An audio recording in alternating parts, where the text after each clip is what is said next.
Hey guys, I picked up a little something today. Something I've been wanting to pick up for a little while. This is an original Game Boy. I got one of these when I was like 10 years old, and so of course I've been trying to hunt one down. I just picked up this, not this, I already had this,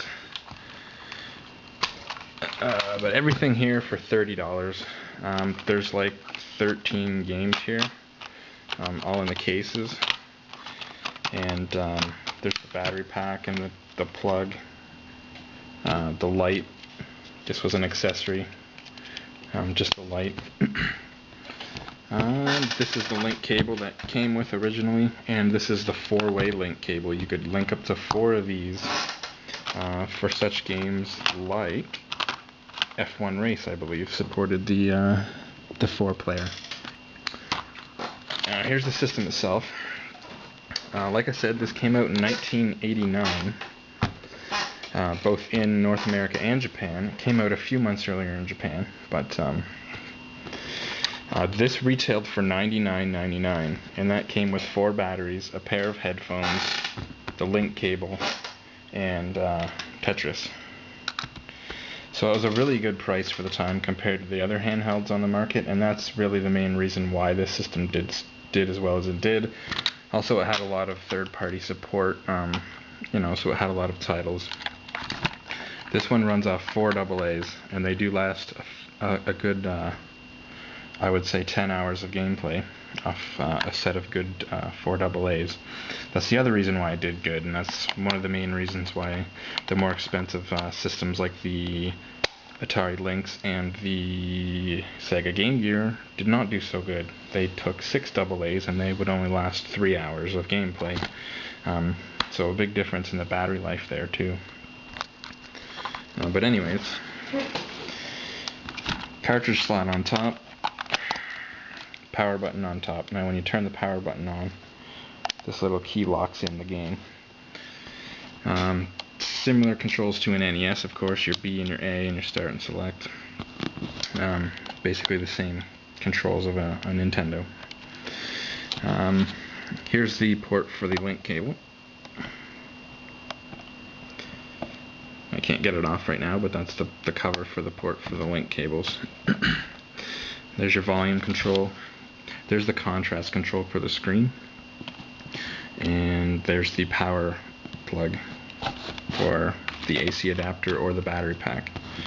Headphone jack on the bottom. The system does produce stereo sound. It only has 1 speaker, but with the headphone use you will achieve stereo sound. The screen's a dot matrix screen.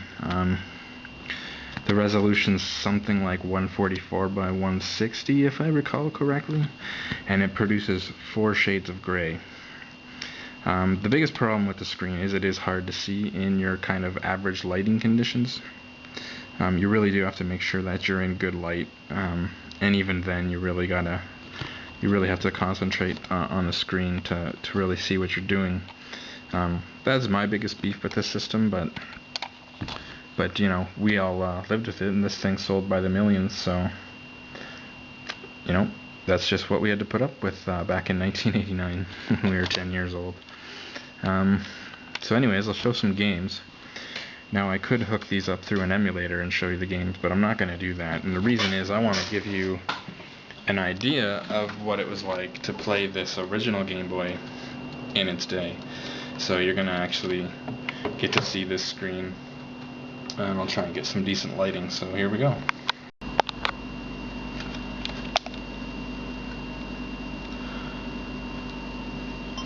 So the processor was a Z80 based processor, which was a popular 8-bit design, basically in the late 70s to the mid 80s. For example, the Sega Master System's 8-bit processor is a Z80, so a very common 8-bit processor. It runs at about 4.5 megahertz with 8 kilobytes of RAM and 8 kilobytes of video RAM. So not a lot of power, but for the time and the kind of games it needed to run, it was definitely sufficient. So here's Tetris, and I'll just turn up the sound. Now this is the game that it came with, and this is the game that really sold the Game Boy. It's a killer app, just because it was such a fun puzzle game.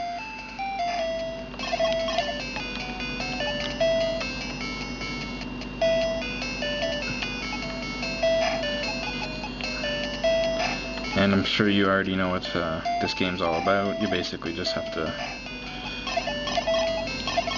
make lines and get points.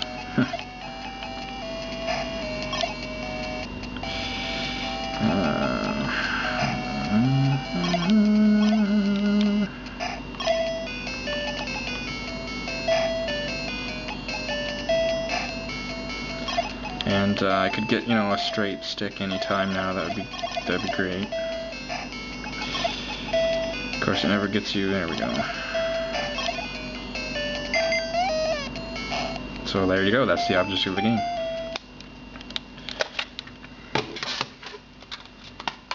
Now this is Mario Land. This is the first game I got for the Game Boy, other than Tetris, which came with it, of course.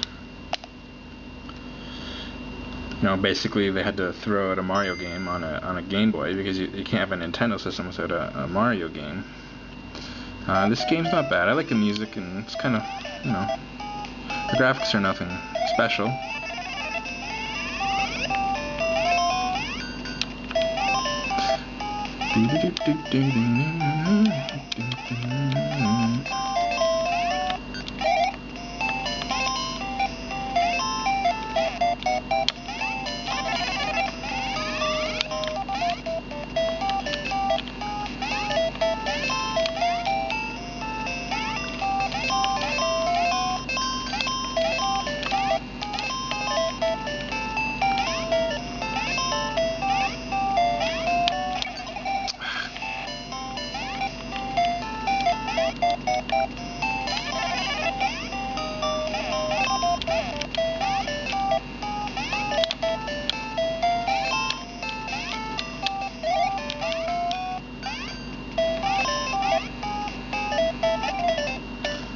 So there you go, you get the point. Basic Mario kind of clone.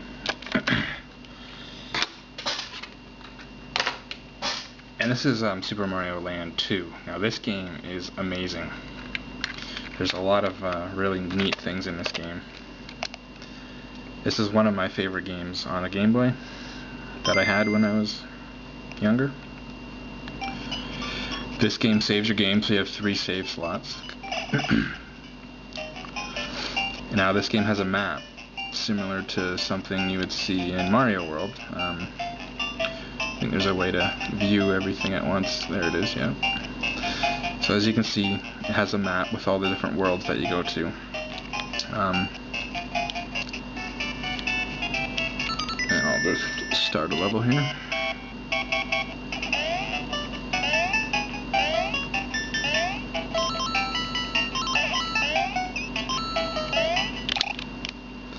Well, that was really good. This level sucks.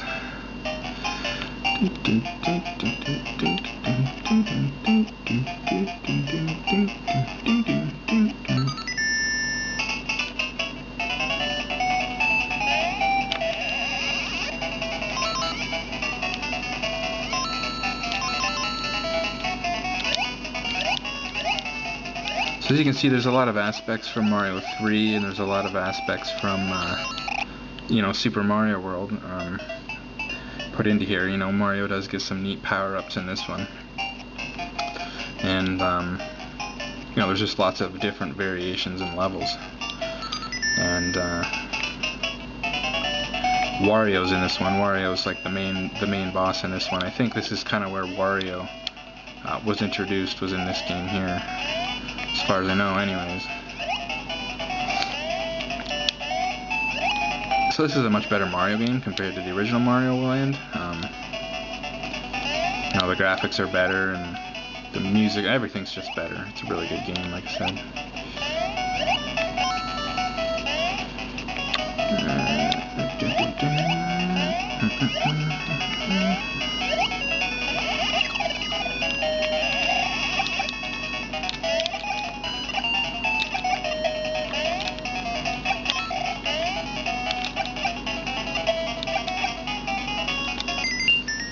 And so anyways, that's that.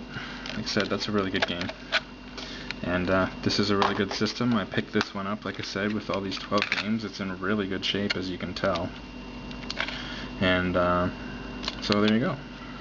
The original Game Boy.